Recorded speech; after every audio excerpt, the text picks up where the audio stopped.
This conference is now being recorded. Good afternoon. Welcome to New York State ASBO webinar, The Future of New York State School Finance in conjunction with New York SCD. Your presenters for today are Deborah Cunningham.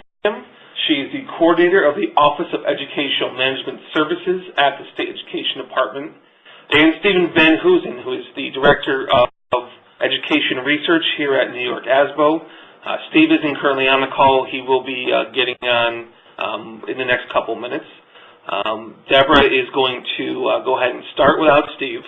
The way it works is there's 3 sections to this webinar. After each section, there'll be a question and answer session. During those, you can hit 7# on your phone to notify me you have a question. I'll then unmute you, and you'll be able to speak with Deborah and Steve. So, Deborah, it's all yours. Thank you, Matt, and welcome everybody. I want to also thank New York State ASBO for this great topic. They approached me some time ago and asked if I would speak on the future of New York State school finance. And it's really a good topic for a number of reasons. One is that things are changing, and things are not what we used to take for granted anymore. So it does beg the question, where are we going? But for another reason, I think it can also help us identify things that we need to do to have an impact on that future and make sure that it becomes the future that we want. So I think we will see as we get into this discussion that there will be some things that maybe we need to start thinking about now and doing a little bit differently that will have an impact on the kind of future we have. And in sort of thinking about the future of New York State school finance, my overall reaction is that whatever happens is going to be linked to the future of education reform. Finance will not be separate from education reform. It will be connected. You know, we know that school funding is used to support education programs, and I think so too our futures will be intertwined as we go forward, and perhaps there will be an even greater collaboration between finance and school district programs. So that's as an overall direction, I'd like to just throw that out to you. And thinking about how to look at what the future might look like, I have thought that we need to be knowledgeable about the past. We need to think about the present, and then from that base, we can think about the future. So I've organized this presentation into past, present, and future. And we'll look at some historical trends in terms of state aid and spending. And then we'll take a look at the 2012 budget, give you an update on the property tax cap, which was due at midnight last night. And we've got some preliminary analyses of that data. And talk about the competitive grants that are being issued. And then for the future, I'm going to posit some things, and this is certainly from my perspective. You will have a somewhat different perspective, but I think that discussion will be a good one. I see an economy that rebounds, but will continue to have constraints put on it. I believe that we are going to have to collaborate more seriously to produce an organizational change process that connects school finance, student performance, and school accountability. And until we get that, we're going to be in a state of dissonance or confusion or out of balance. I think that we have to solve the problem that CFE started us down the path to create adequate education for all students. And then I think transparency and accountability are things that will continue to be with us.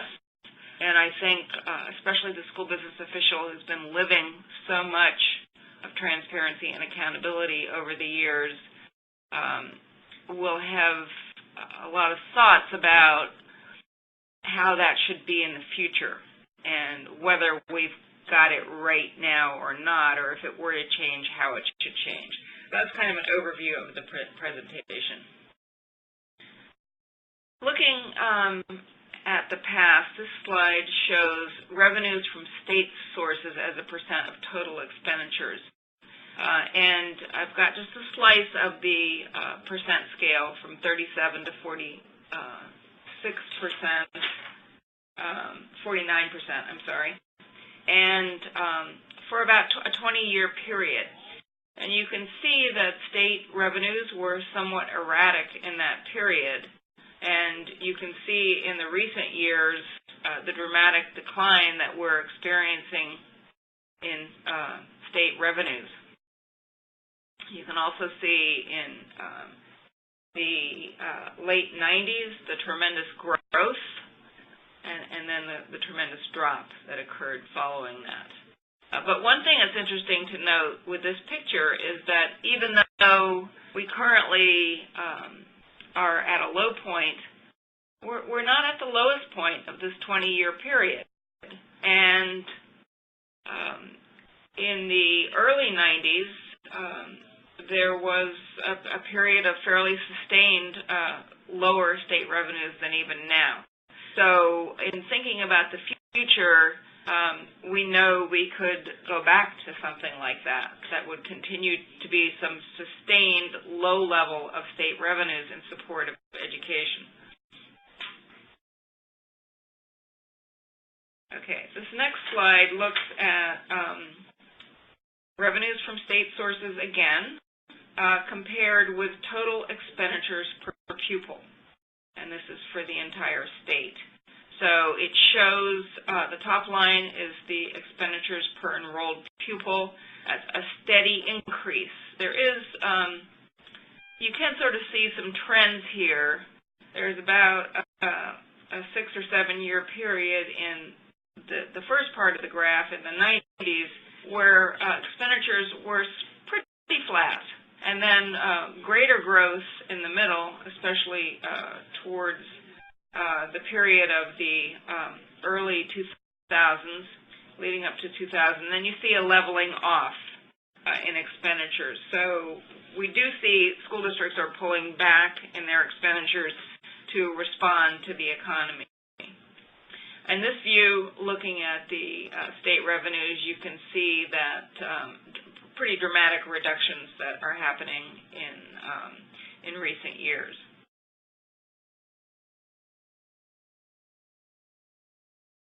Okay. And then this slide looks at total revenues for education by source.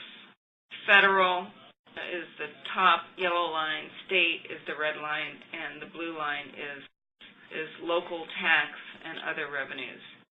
So you can see, for example, that the federal share was pretty small throughout this period, grew a little bit in the 2000s, and then was certainly higher in the last 3 or 4 years. State revenues, you see that steady growth increasing in the 2000s and then dropping off in 2008. And local revenues, you see continued growth. And historically, local revenues always went up when state revenues went down or were flat. Now with our property tax cap, that is a change in the dynamic, and we need to think about how that may play out.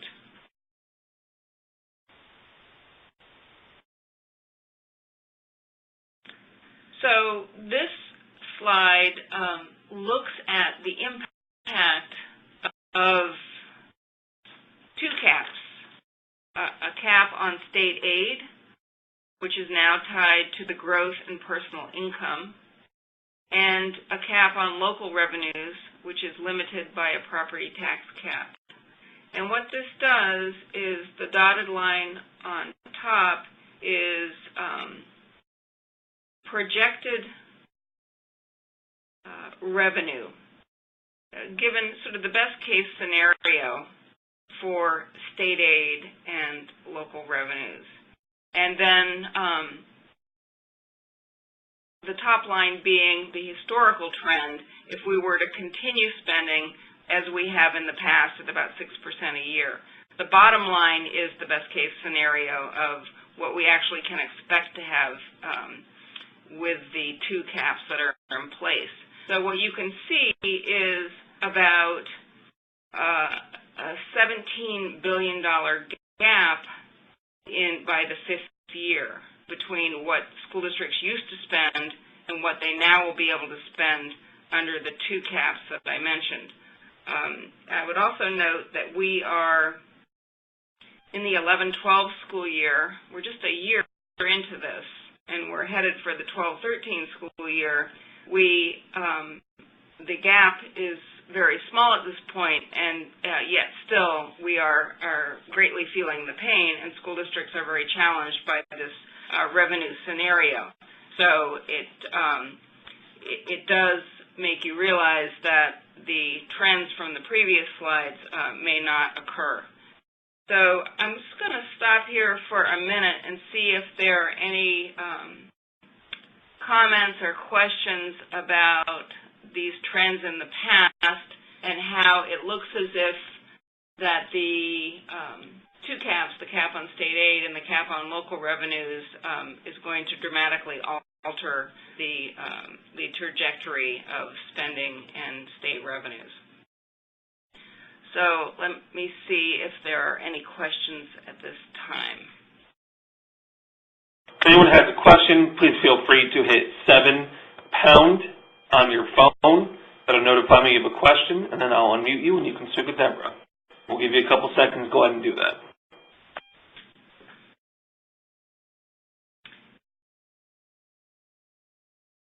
Okay, well, hearing no questions, I'm going to move ahead.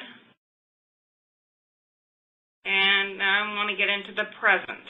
And I want to talk a little bit about what happened in the 2012 state budget. $20.3 billion was appropriated in general support to public schools. This fully allocated the $805 million increase that was available under the school aid growth cap. This represented a 4.1% increase for school districts, which was the maximum allowable increase under the school aid cap. I think one of the biggest discussions in the budget was the governor's proposal to increase funding for competitive grants for school districts by $200 million, from $50 million to $250 million. The legislature rejected this proposal and diverted the $200 million into school aid. About $400 million was used in the budget to reduce the gap elimination adjustment. The gap elimination adjustment went to a cut on school districts of about $2.6 billion to about $2.2 billion. And then about $111 million was appropriated to increase foundation aid. The grants, the competitive grants, were funded at $50 million for the 2012-13 school year and an additional $75 million for the 2013-14 school year. The aid increase was fairly well equalized. 71% of it went to high-need school districts. And then there were a few more smaller changes that also benefited school districts.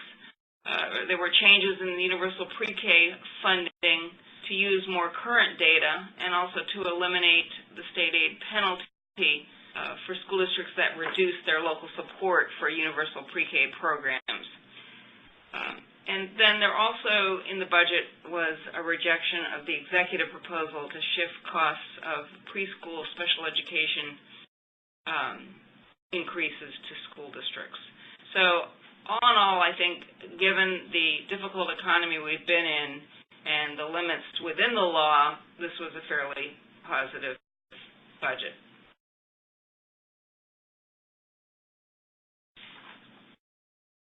And looking at a number of the different aid programs that were continued by and large without adjustment is a little bit of a reflection of spending that's going on in school districts. So what you can see is that most of the aid increases for the 2012-13 school year showed modest increases, with the exception of perhaps private excess cost aid, which increased by 13%.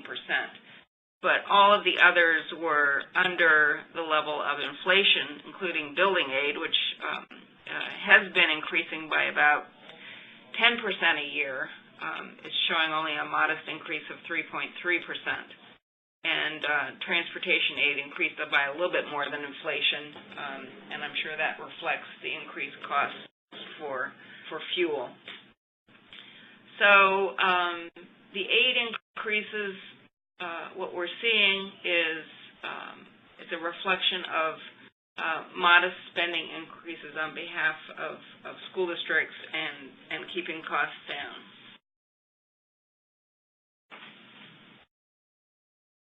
Okay, as I mentioned, the property tax cap was report card was due yesterday, and we've got some preliminary analysis of the data.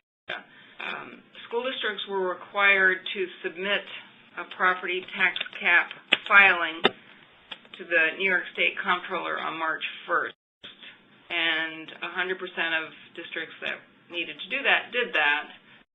About two-thirds of them stated what they were proposing for the 12-13 school year, and about a third did not. Many districts were going through a process of budget development with their boards of education and communities, so they didn't have all of their plans finalized.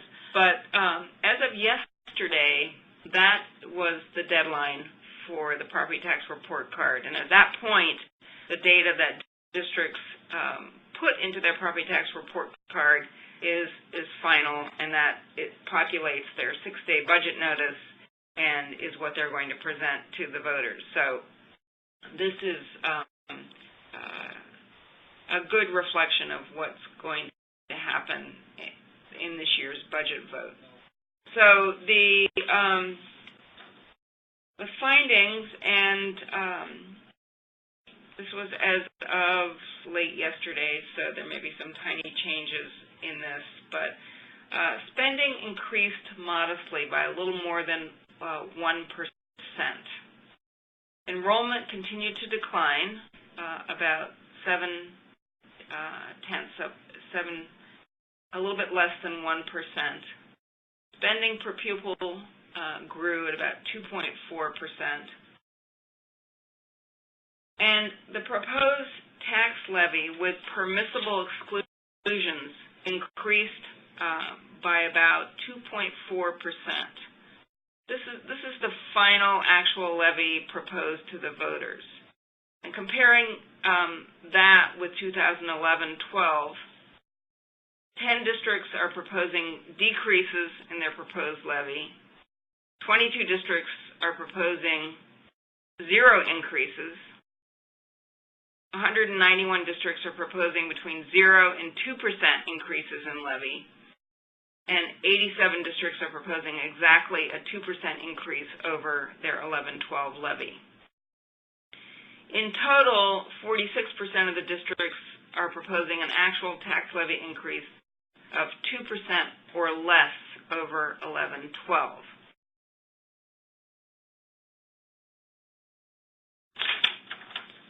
So looking at whether school districts are planning to override the tax cap, we see that 49 school districts are proposing a levy that exceeds the tax levy limit. And we've broken it down here by school district category, the need, resource, capacity categories that we often use. And note that the Big 5 city school districts are not subject to the tax cap. The Big 4 city school districts are subject through their municipality, but not as a school district, so that's why they're not applicable. And in the other 4 categories, you see about an average of 7.3% of the districts planning to override the tax cap. A little bit more for the urban, suburban, high-need school districts, and a little bit less for the rural, high-need school districts. So basically, a pretty small number are overriding the tax cap. There seems to be a great deal of respect for staying within the tax cap. That's what taxpayers want, and so only a small proportion of the districts are proposing to override, and it pretty much is spread around the different types of school districts fairly equally.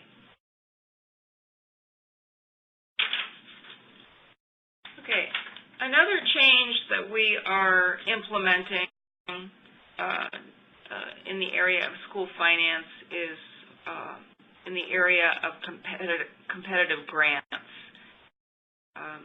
Governor Cuomo, in his budget proposal for last year, proposed that we have two incentive grant programs, one for performance improvement and one for management efficiency.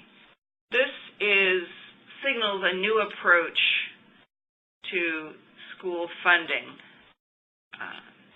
one where you don't get money based on certain characteristics that you may have, such as number of pupils or your fiscal capacity, but you get it based on certain performance indicators that you have accomplished as a reward. Quite a different approach. So the performance improvement competitive grants have been, the RFP has been out. Proposals have been received, and approximately 70 proposals are under review. These grants reward school districts for performance improvement, especially for underserved groups of students, students with disabilities, minority students, English language learners, etc. They have a rating system that is based 50 points for performance improvement, 10 points as a bonus for poverty, and 35 points based on plans to spend funds for further student performance improvements, and then 20 points for a budget that supports the plans. And the awards are expected to be made by the end of the school year.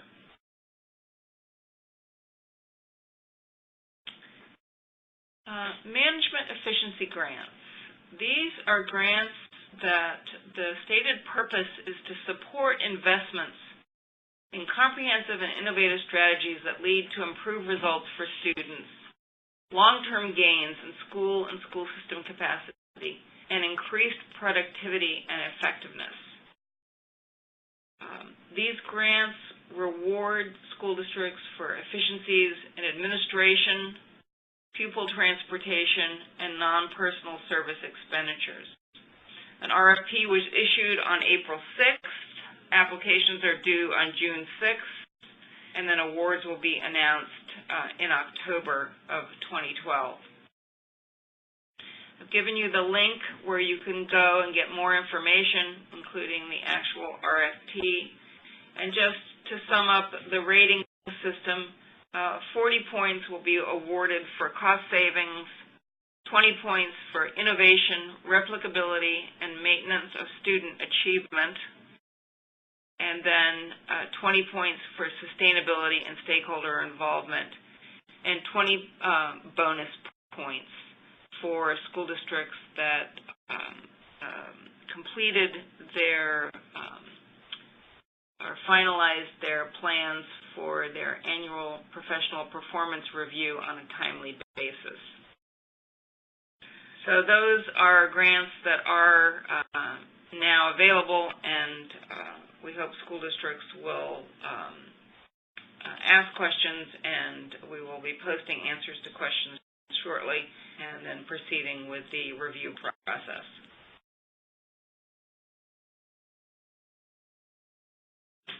Okay. I want to complete this section on the present, talk a little bit about school district organization. We are seeing, I think, in direct response to the economic climate, an increased interest in school district reorganization. We're getting a lot of inquiries.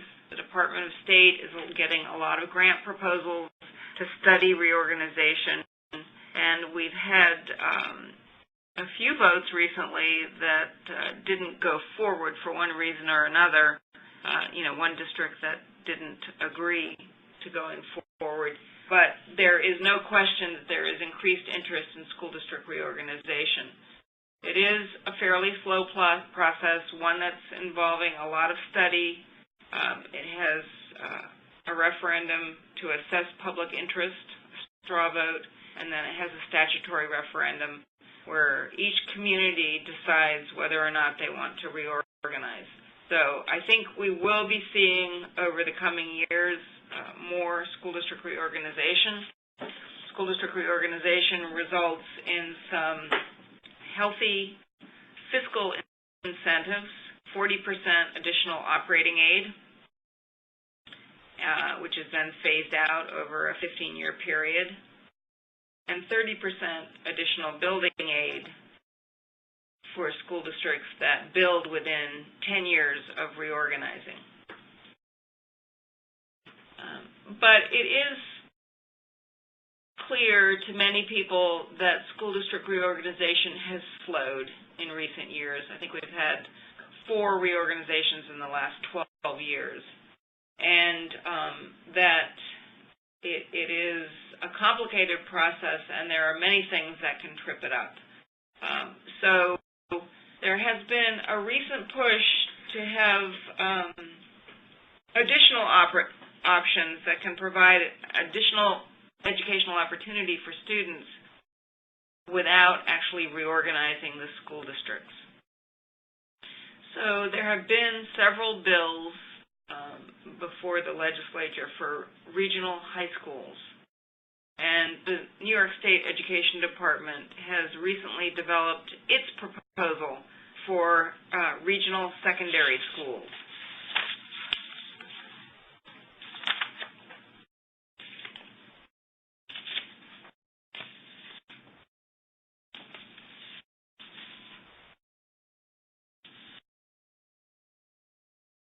The concern here is that the financial crisis facing small rural schools may not be alleviated to any significant degree in the future, and that many school districts will have difficulty in meeting financial obligations and are going to have to increasingly cut programs and personnel to the point of not being able to provide even a basic education to their students. The number of school district reorganizations has slowed recently. Communities are reluctant to give up local control. And in many rural communities, they are really loath to let go of their school district. They consider that to be the hub of the community and believe that home values would decline if they didn't have a school district, and that basically it would be the beginning of the end and the end of the community. And we also believe that a lot of the financial and program challenges faced by small rural school districts are primarily at the secondary school level. So the regional secondary school would provide for increased economy of scale within both instructional and supervisory services. So larger class sizes can reduce staffing of participating school districts and increase offerings for students. The quality of instruction could greatly improve. Students could get more elective high school courses, more choices for foreign language programs, more advanced placement and college credit coursework, and a more rigorous program for students, either whether they're pursuing higher education or entry into careers. And then an enhanced ability for students to be competitive in their college applications. So what we have proposed, and the Board of Regents reviewed that this week, and we are working on a bill that we can share with the governor and legislature is a proposal that would allow 3 or more school districts to enter into a regional secondary school.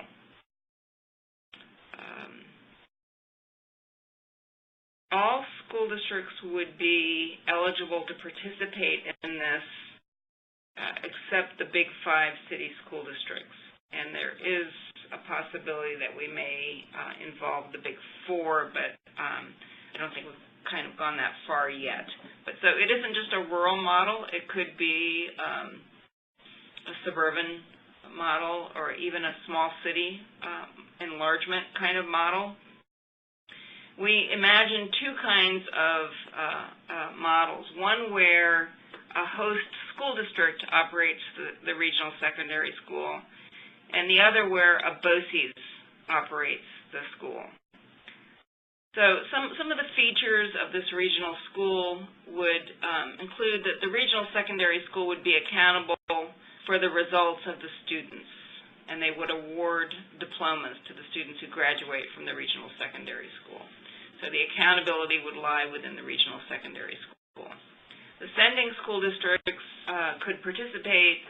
They would send all or part of their high school students or their secondary school students. It's grades 6 through 12. But they would have to close at least 1 high school to participate. The regional secondary school may offer the athletics. There's some flexibility there as to who offers the athletics. The contract that is established could propose something there, but I think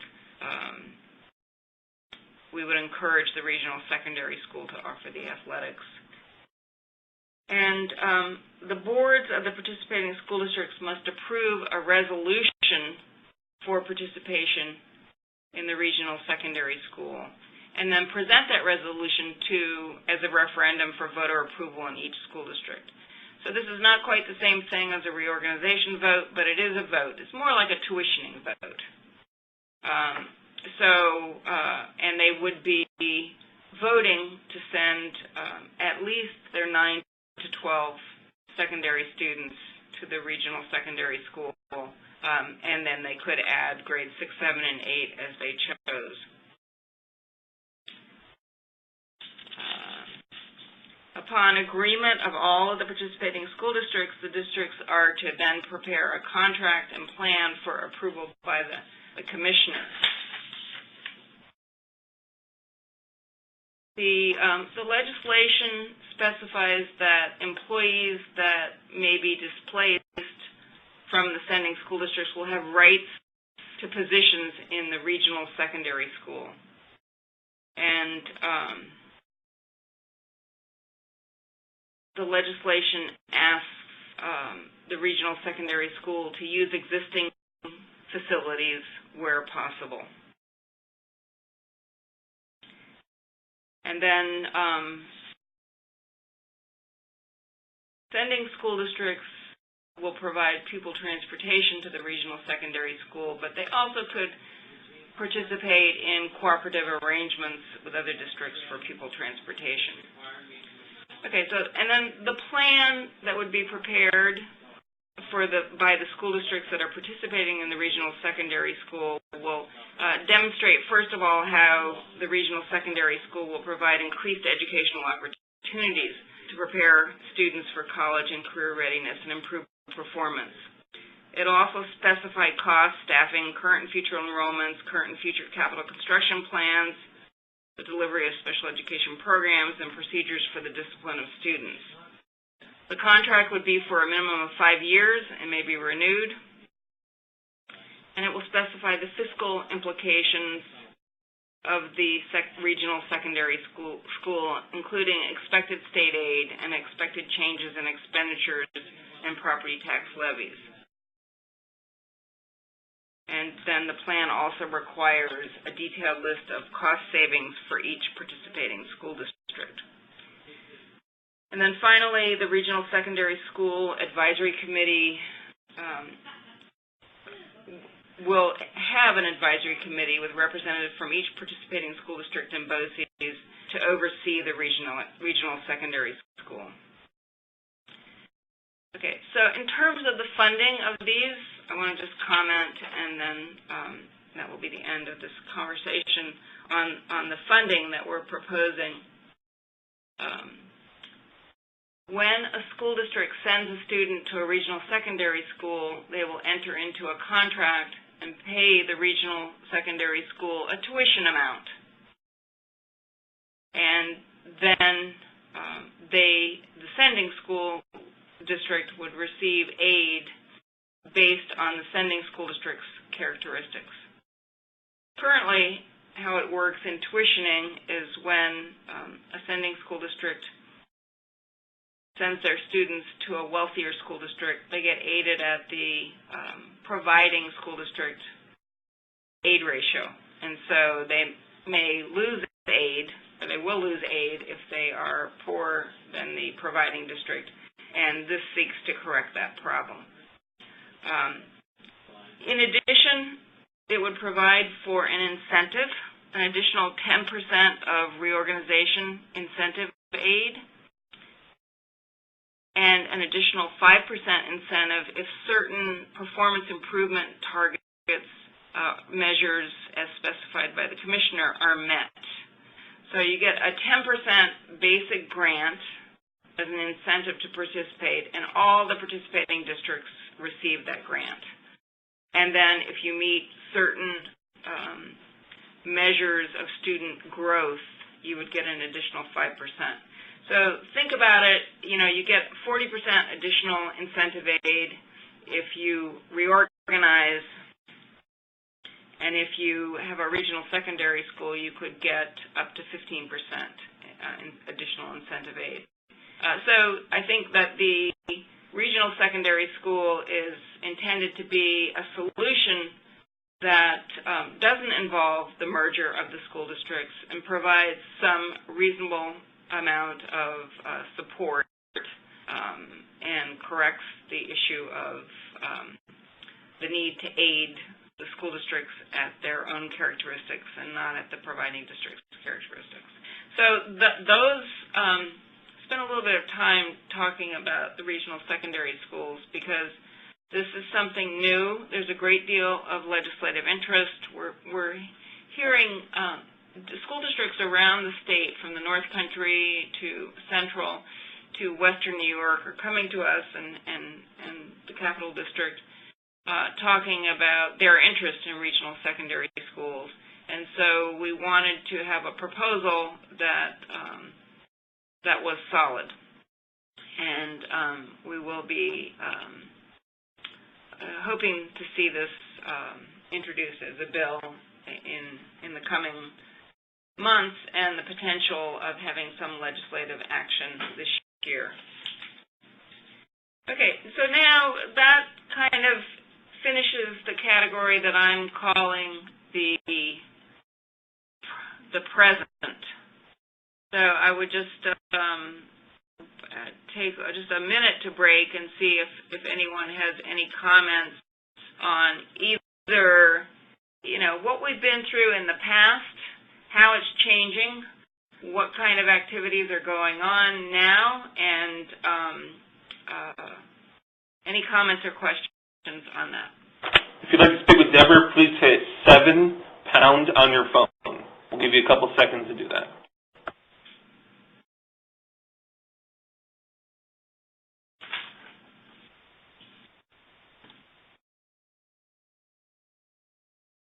Okay, let's move right ahead.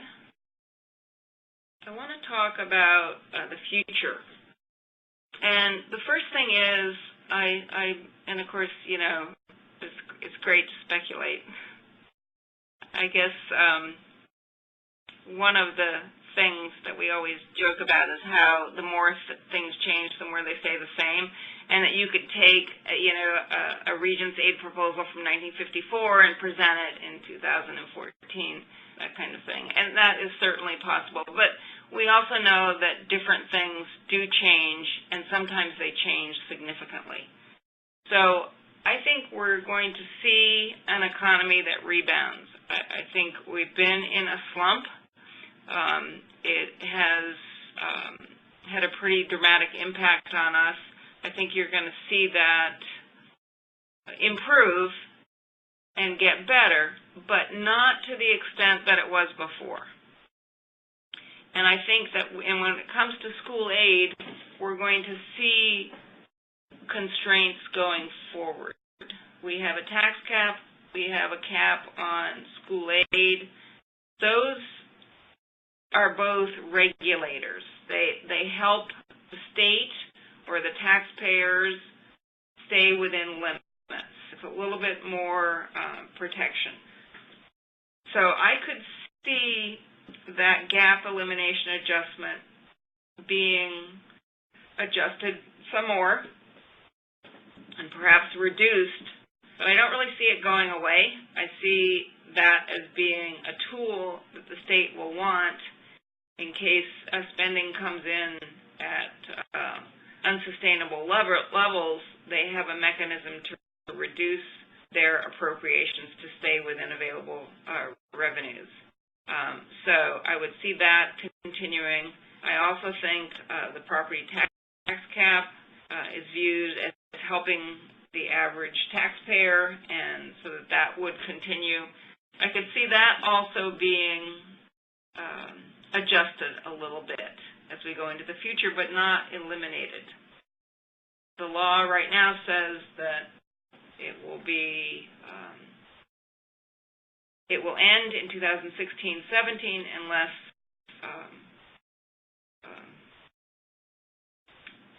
the rent control legislation is continued. And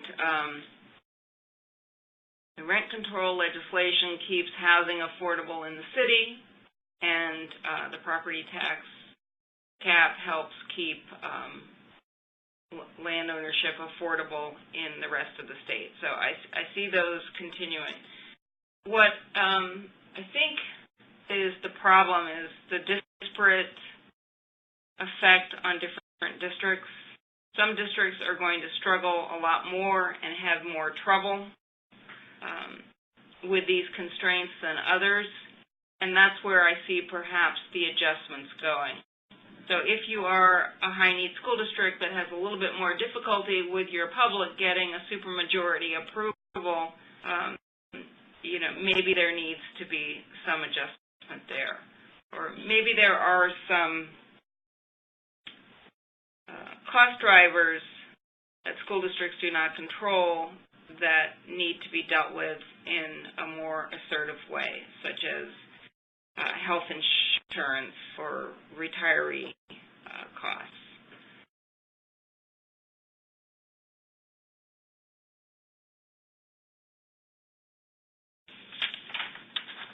Okay. I also see that we need to develop an organizational change process that connects finance, student performance, and school accountability. And if you recall, in the beginning of the presentation, I said that I think the future of school finance is linked inextricably to the future of education reform, but they don't really collaborate very well. And I think they need to collaborate better. And I think we need to help school districts make changes that will make them more sustainable and better able to prepare students for the kind of education that they need to do, they need to provide. So some of the elements of this organizational change process that I've been thinking about. First of all, the purpose would be to help school districts implement the kinds of organizational changes that allow for the creation of sustainable programs that prepare students to be college and career ready. To the extent that where you live determines the kind of education you get and the kind of college you can go to, that will be a problem. So we're going to need to work on this. And some of the elements of this organizational change process First of all, I think that we need to identify school districts that are threatened with educational insolvency. Are we still good, Matt?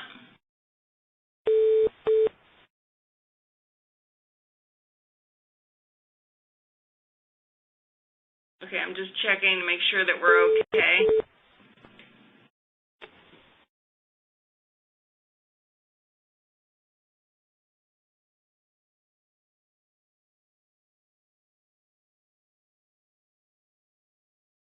Okay, I will proceed. I'm assuming that we're good. So first of all, I think that we need to identify school districts that are having problems. You know, those that lack the resources to support the region's reform agenda, those that don't have adequate resources to fund a sound basic education, or those that really have a lack of enhanced course offerings or quality career and technical education programs. I think that we will need to track resources and performance for these threatened school districts over time and watch them very closely.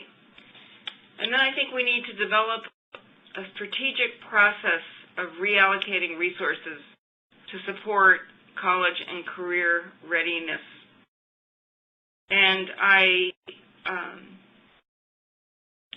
am leaning here, I am borrowing heavily from a book that is about to be published by Alan Auden by the Corwin Press. It's called Improving Student Learning When Budgets Are Tight.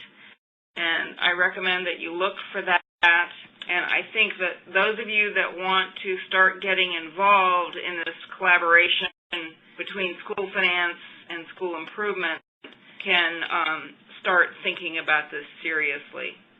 But the process is to look at the strategic process of reallocating resources. First of all, developing a plan for dramatically improving student performance and being quite strategic about the use of core courses versus elective courses.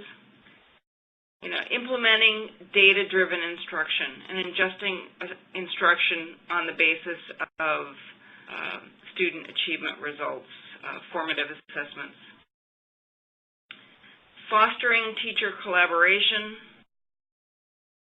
investing in ongoing comprehensive and intensive professional development, providing extra help for students struggling to meet the performance standards, distributing leadership across all levels and all roles, taking teacher and principal talent very seriously, and embracing accountability for student achievement results.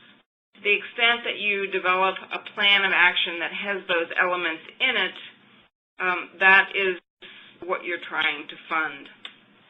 And then I think that this process needs to work with school districts to implement the changes. I think you need to reallocate resources to support the different elements of the strategic plan, and resources can be broadly thought of as money, people, and time. I think you can study school district reorganization options. You can study options for implementing regional secondary schools.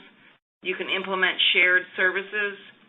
What we're trying to do here is align our resources so that they get the best return on our investment, so that they get the greatest amount of student achievement growth for the money, and create programs that are sustainable for the taxpayer. Then, as part of this process of supporting organizational change, we'll need to identify the obstacles and solutions to reallocating resources for college and career readiness. This is not a process that can be done by schools and school districts alone. It will need some state involvement and state action and state support. So, and then finally, we need to inform this entire process with quality empirical research that informs our policies and our practices. so that we make the right kinds of adjustments as we go forward. But I really think, we're entering into a period where we don't have a handful of school districts that are challenged. We may have hundreds of school districts that are challenged. So that is really a different situation we find ourselves in. And if we are to change, we need to have a serious process, and we need to have the collaborations in place to support that process.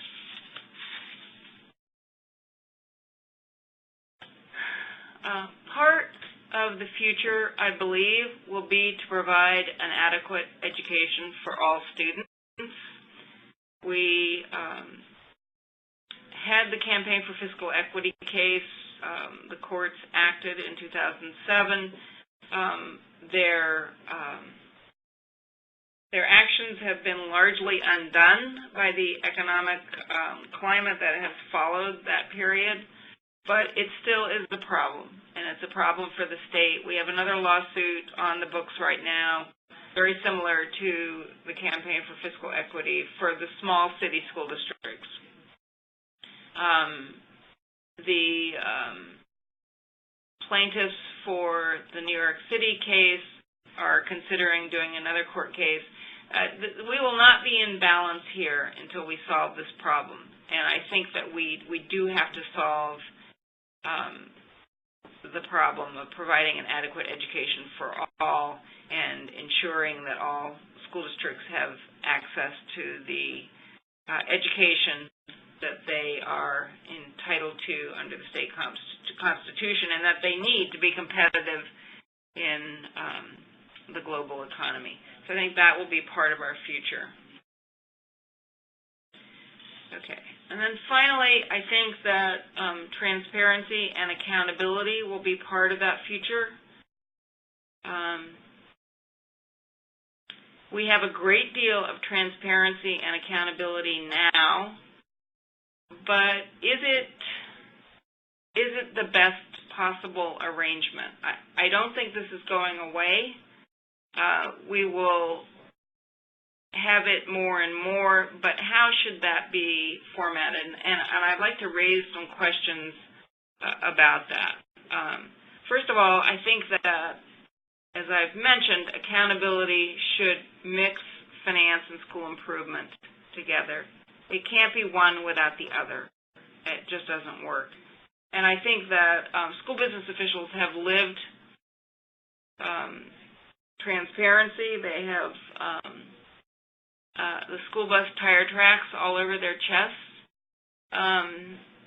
from audits where they have been criticized in every possible way. So they have lived, the downsides of transparency. How can we make transparency work better for us? I want to close by raising a few questions about where we're going with improved transparency and accountability. I think we need to think closely about what is the right information, how it should be provided. We know that often there's a great deal of information out there and it is not received or it gets misinterpreted, but how do we get the right balance with the information we're providing, and what is the focus of that information? What does transparency mean to the business official, and should that be changing in any way? Can school districts self-evaluate to improve communications? I know we have a wonderful school business management checklist. Do we need a checklist that helps them to reallocate their resources for improved student achievement, and then that becomes the basis for their communications? And then how can the state education department further help school districts to go through this process of organizational change and improve transparency and accountability? So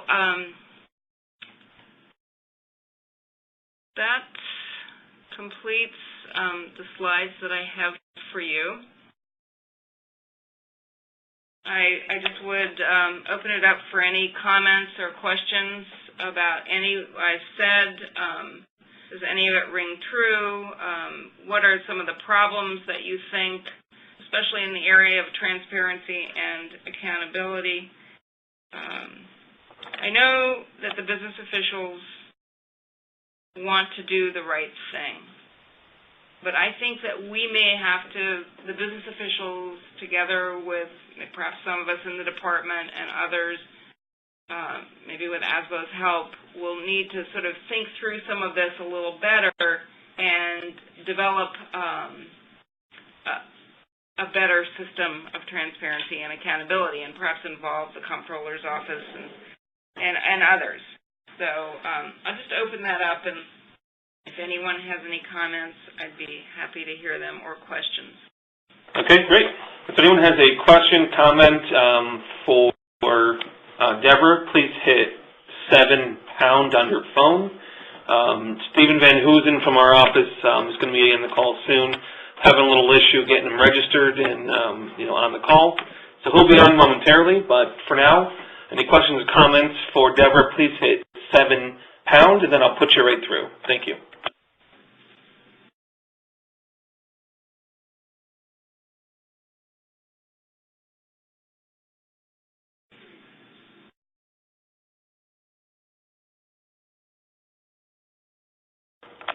We have a chat question from Patrice Beagle. What time frame is the state plan in supporting districts in the reorg process?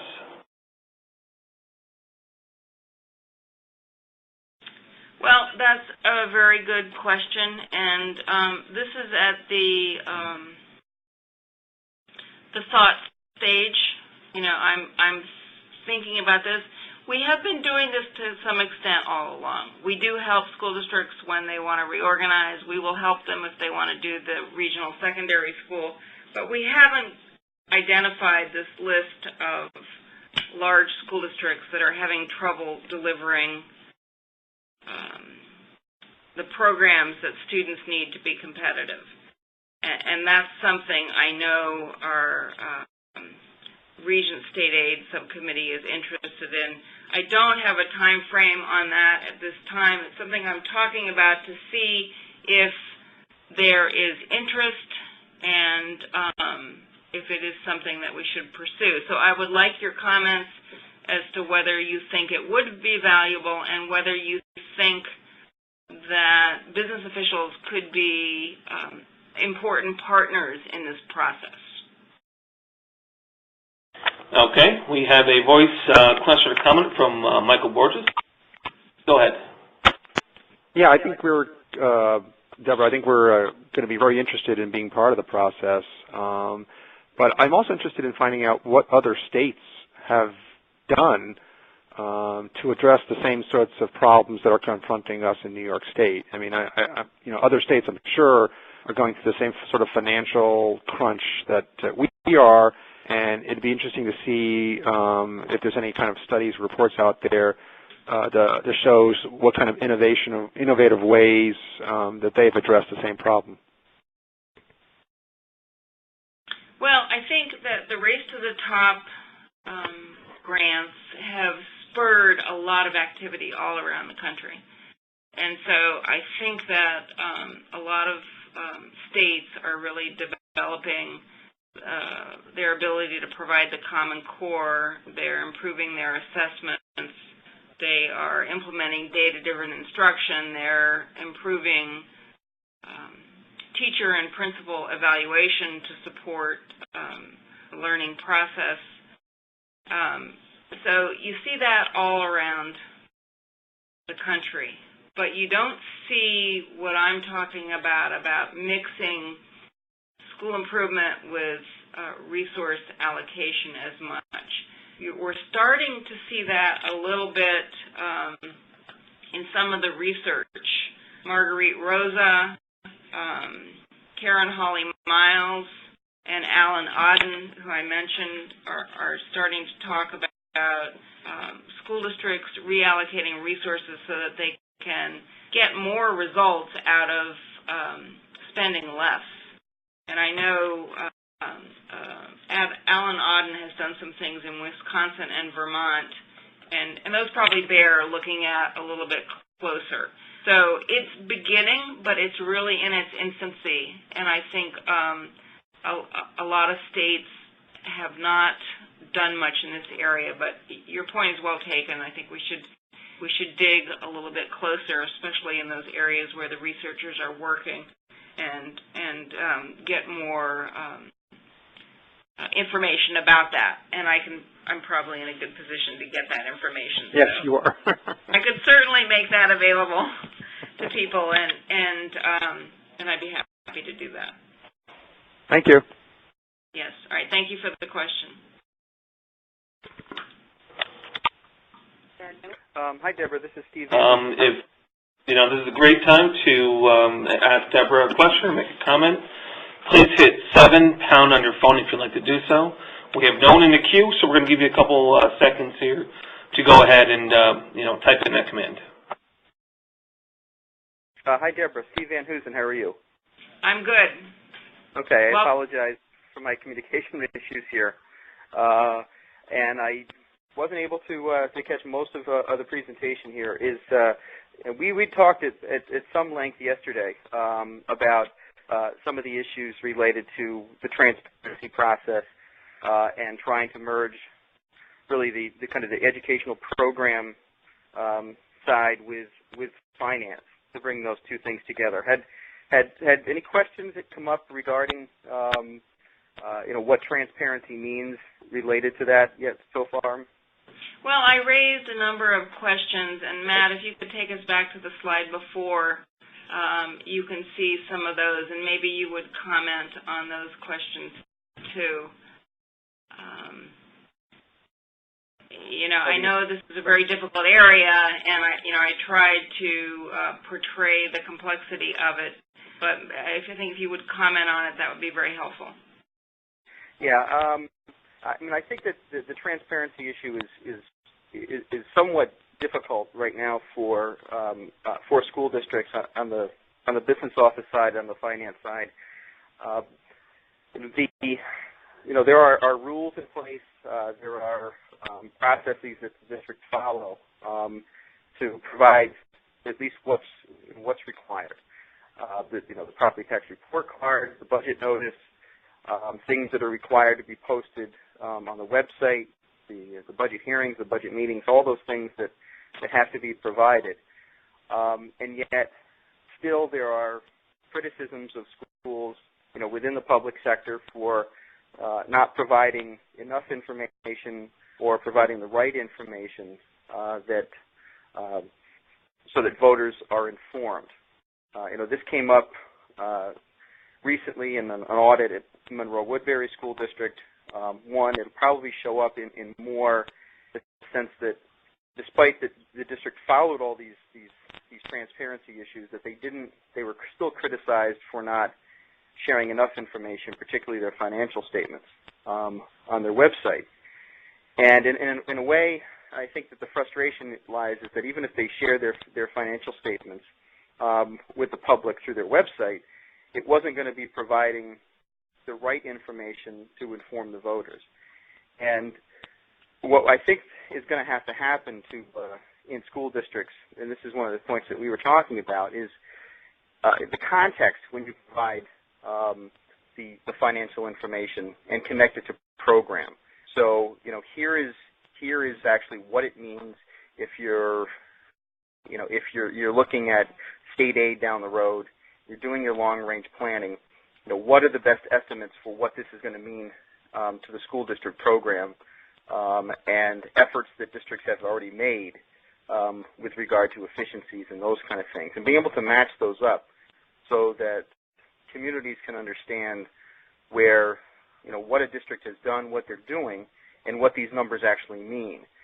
I think right now what you have is you have a school district that are providing what they have to provide, like I said, and then provide in a context that says, and that means we're cutting X, Y, and Z. Mm-hmm. And that, while it's probably accurate, it doesn't provide the balance that you have on the slide to say, well, what does that mean in terms of our program, where we've been? What does it mean in terms of what are we providing for the students within those resources for the types of courses that are necessary to get those kids into college? Where have we been? And I think that's the merging of the business official, on the finances with the program side and the educational side. For what it means for the business official, I think it means a lot more communication with the superintendent and the educational folks, that they're going to have to be able to help interpret, get assistance to interpret the numbers. Again, it's not just, doesn't mean, this is, if you vote the budget down, or, this is what we have to do to cut this, this, and this. Here's what it means as far as the overall program. And that's a role that some business officials are comfortable with, and some aren't. Mm-hmm. But I think it's those districts that are where the business official is part of that management team. They're the ones that are probably in the best position to provide, the right information in a way out to the public that gives them a chance to understand what's going on. Absolutely. And I think the issue of just how you present the information is really a big one, because our school district accounting systems don't lend themselves to public understanding. They don't translate into programs easily. And so therefore, often the business official has been speaking a different language from the public who can only see the programs. And so I think that is very much part of the challenge, and I think the business official and the whole finance side of the house can be really helpful in that translation process. But I think they do have to be part of the team that develops this strategic process for dramatically improving student achievement that get everyone behind, and this is what we're trying to accomplish, and then you see how the pieces fit in. Right, and I think we're both saying somewhat the same thing. But the business official is going to have to try to make sure they reach out and paint that picture that's going on. Also, I think one of the in doing that, I think the long range planning piece is also a big key to this. Is if you've been decreasing your rate and decreasing, you've been cutting program, is to be able to communicate that in a way that the community understands kind of where we stand in relation to what's expected, what other districts are doing, so that we know that if we're going to be able to survive given the resources and the program that that we're actually putting out. It's really a contextual thing. And I think you're right that the accounting system, and that's kind of what I was getting at, is that the financial statements really don't tell you a whole lot. And that's kind of the push, is we'll put those numbers out there. It's most people aren't going to be able to read those. It's, I think, more of what the business official needs to say. It's okay. Here's our resource. This is our set. This is our educational program. Match those up, and then try to tell the story of, are we providing these types of courses to move our kids forward, or are we not? And if we're not, here's what we don't have, or the other way around. Or yes, we're doing a good job. We have these programs that our students are going to be able to need. The self-evaluation, we talked about this, is that, and I hope this is a project that we'll be able to work with the department on from the finance side. Is here's a model of what works, what could be working, how to connect these two. Are you doing? Are you telling this story? Are you hitting these points? Are you putting it in this type of context? And get business officials in the mode of looking at how they're presenting their information, and then if they're not, they can go through a checklist, or they can look at a model and say, no, we're not doing quite that well. and how we're communicating this stuff to our public, then it kind of gets that reflective process through the evaluation. And that's where I think SED can help, and that's where kind of a partnership is to kind of get the model out there and get the checklist. And that's one of the things that we talked about, Deborah, as well. Right, and I'm wondering if one of the methods might be to start featuring some exemplary practices in terms of communications on the budget and featuring those examples of best practices. Because I have noticed that some school districts seem to educate their communities a little bit better about the laws that affect their funding, and then take them through the budget process and the decisions that the school district has made in a very systematic way. So the community feels very much a part of understanding what the school district is faced with. And so I'm wondering if we might start by just featuring some of those, and that might lead us towards getting some of these models that are, model communication strategies. Yeah, I mean, I'm sure there are, I know there are districts that do a good job at this, and the one thing that I think we don't want to do is, and this is probably an issue for policy as well, is if the steps that the state has taken, and in particular the legislature in putting in place the property tax report card, putting in the budget notice, doing these types of things. I mean, if they're not providing the type of transparency that's necessary, is hopefully that to look at what these best practices are. The districts may have a better idea about how to communicate what the intent of those documents might be, and then look at taking a new approach to the requirements that districts have for what the process they have to follow right now. And that might be something that would be a good discussion at the state policy level. Say, even if a district's doing all these things, it's not the right story to tell.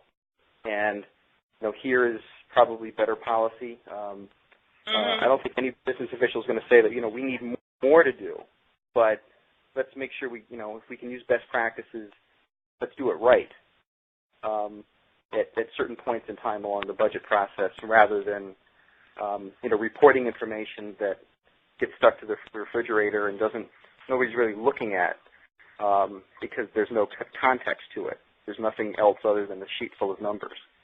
Yeah, good point. And because we see that a lot in different areas of policy making, and I think we've seen it in reserves where there's just kind of a layering or adding on of information, or different types of reserves. But there becomes a certain point where you kind of reflect back and say, well, we kind of need to start over.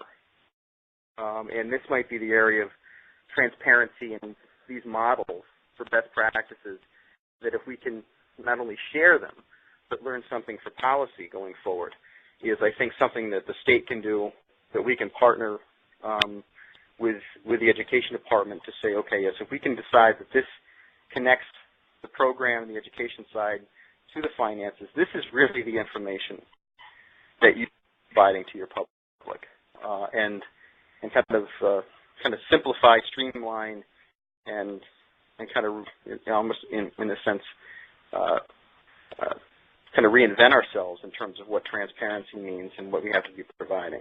So that might be something down the road about what the state can do and what ASBO's role might be in something like that. Yeah, I do think that would be very helpful and something that we really must do. I think that this economic climate is stressing so many school districts, and they're really going to need a process to go through to help build a direction towards change. And to the extent that we can support that process and perhaps correct some things that need to be corrected in law or funding at the state level, that will be, very important. So I do think that's where we're headed. If these reforms keep going, the program reforms, I think we cannot leave the funding behind. Yeah, well, and I think that in some cases that's probably gotten out of ahead a little bit, and it's kind of try to match those up and do the best practices.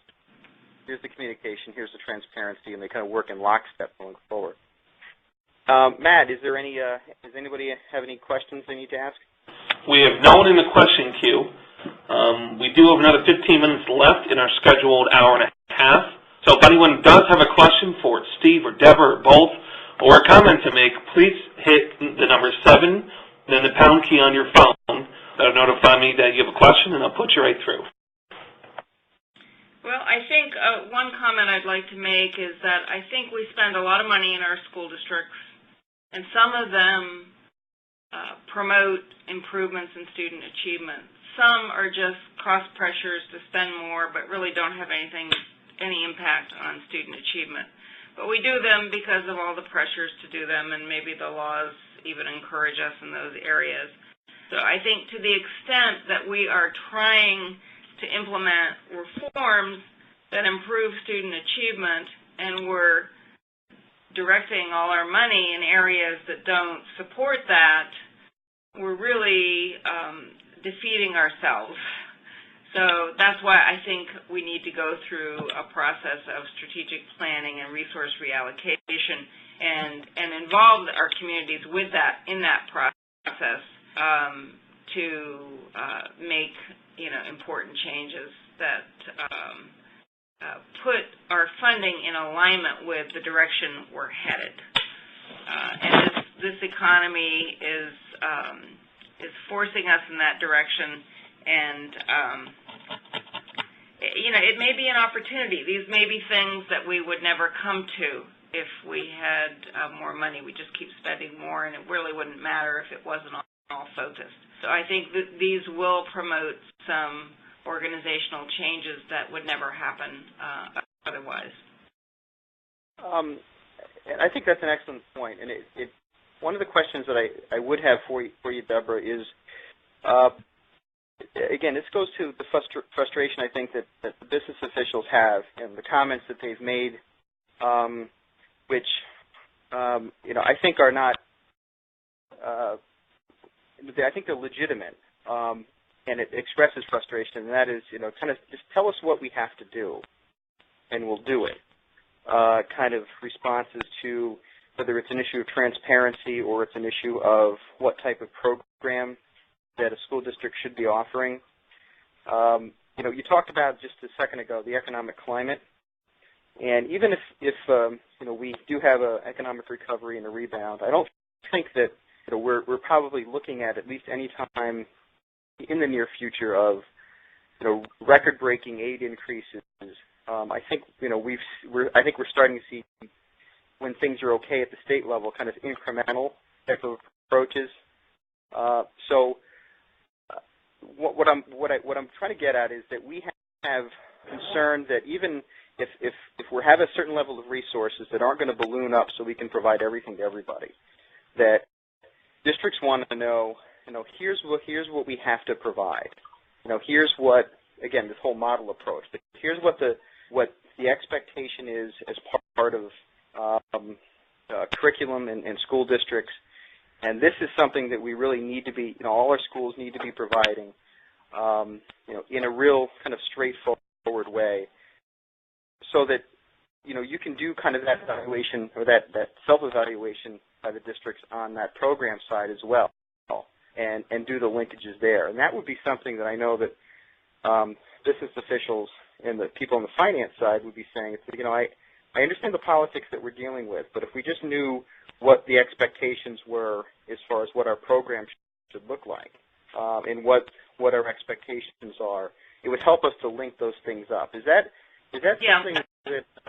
And I think that's something where we need a little collaboration, and I think it's a great opportunity for us actually to work on. I think the business official is going to have to straddle both areas. They're going to have to be fully accountable for the financial management of the district. They'll have to implement the comptroller's 5-point plan. They'll have to make sure that all the internal controls are in place, and that's something that's really more in the finance area alone. But then at the same time, as you say, they're going to need to be a part of the team that develops the strategic plan that the resources are going to support, and part of the decision maybe to stop spending resources in some areas that aren't contributing to that strategic plan. And so that's where I think the development is. And I could see the business official having a foot in both camps and providing the foundation of fiscal accountability on which programs can be sustained, but then very much a part of that process of realigning the resources to support the improvements in the quality of education that students need to be competitive. Yeah, and I agree with you. It's really that that area of district expectations, and we kind of went through that process with when CSC was went through the courts, and when the foundation formula came into place, is that here's what defines a sound basic education, and without a lot of data in front of me, is that I think that we're kind of poised to have that same type of evaluation done, maybe not for the same purpose of a lawsuit to increase resources, but to focus resources on what that definition really means. Yes, and that's what I was trying to get at. I can tell you that, I mentioned Race to the Top, which is driving our region's reform agenda. A big part of that is support for low-performing schools. And in the low-performing schools, you have where the achievement problems are. So that has to be part of that strategic plan. So it may be that focusing on the school improvement process and the connection between resources and school improvement is where to focus our attention, because obviously that's where a sound basic education is not being provided, and that's where we have the power of Race to the Top and the region's policy focus all invested, and I think maybe that's where the connection should be. So I do think it's a good thought that you're raising is, how do we sort of tackle this? And I'm thinking that may be a very valid way of starting. Well, school improvement, I think, is in developing a strategic plan is very important, particularly those districts that are low performing. That how do we use resources in the best way to improve, to move students toward the achievement levels that we want, within the program that we offer. And some of those resources can deal with different approaches to teaching and learning. It can deal with different approaches to provide more time and more support. And I think that may be a place to start. But I was, and that's, I think, good for some districts. But even those districts that don't have academic performance issues, they're not low performing. They're low resource in the sense of what programs are we actually offering, and what is that their strategic plan may look very different in terms of here's what we want to offer, and here's what we should be offering, and here's what we need to how resources can support that. So maybe you could just take another minute and explain that if my opinion about the school improvement process and Race to the Top, and how the other types of things for the C4E districts, how school improvement could work in that model for all districts to help kind of look at this issue of resources and program. I agree with you completely. I think that perhaps the school improvement approach isn't quite big enough, isn't quite extensive enough, because I think, for example, if you look at a map of our state and you look at the provision or access to advanced course offerings like AP courses or physics and the higher level courses, you see entire regions that are both small in enrollment and have a lack of enhanced course offerings. Up in the north, in the southern tier, and in western New York, entire regions. So I think that a number of the districts in these regions are not on the school improvement list. They've been sneaking by, but they are not preparing their students to be college and career ready, so that they will be likely not to need remediation and able to get into competitive programs, et cetera. The Canton valedictorian was not able was refused admittance to SUNY Geneseo because she didn't have the courses, the prerequisite course preparation that they required for what she wanted to study. And it was because her school district didn't offer them. And so that's a case in point of what we're talking about. So I think we are raising the bar as we're looking at higher levels of proficiency to ensure success in college, not needing remediation, and to ensure success in careers. So I do think maybe the school improvement group of school districts or schools is one area that we need to focus on, but I agree that there is a bigger area. Yeah, and I think that I'm glad you touched on the example. We're starting to hear more and more about that. Is that we're just not offering enough for our students to be able to get into quality post-secondary education colleges and those types of things. So, Matt, is there any other questions? I know we're getting close to the time. Nope, no questions. Okay.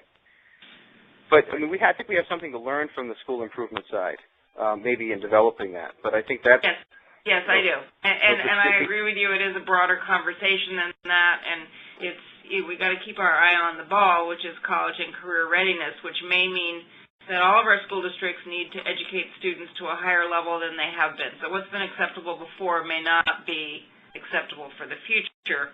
And the important thing is that finance and the business official needs to be a part of that process. And I think we need to gather to explore different ways that we can start developing this process. I almost could see, like our school business management checklist, a checklist for school district reallocation of resources to align with student achievement growth.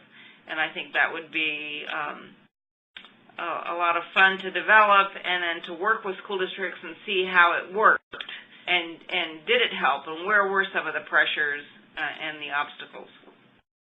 Well, even sharing that tool for transparency, for public purposes, I think would go a long way. Yes, we're show that exercise. We're hoping to do that at a school finance symposium that we're going to offer in September. If you recall, we did one last year.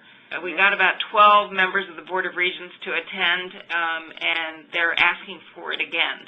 So we're thinking of doing something like that. I'm promoting it. We'll see if it actually ends up doing that, but that's what we're thinking about. So appreciate any thinking or comments or support for the ideas. Please, if you think of ideas after this, please ship me an email and let me know, because I am interested in hearing people's reactions. Okay, excellent. Does anyone have any final questions or any final comments? Anybody, Matt? Nope, no final questions, no final comments. Okay. Well, I believe it is 3:30. So without hearing any additional ones, I'd like to thank Deborah for presenting this information, talking about the future of aid, but really in the context of resources and where we may be heading. But really, the thought-provoking part of this is, I think, the implications for for moving forward and connecting the two sides together, so that there isn't a disconnect between what the public knows, what transparency means, and what a program should look like going through that process. So, Deborah, thank you very much for being a part of this, as always, and not only this, but in all the initiatives that deal with school finance issues. So, well, thank you with that. Yeah, sorry.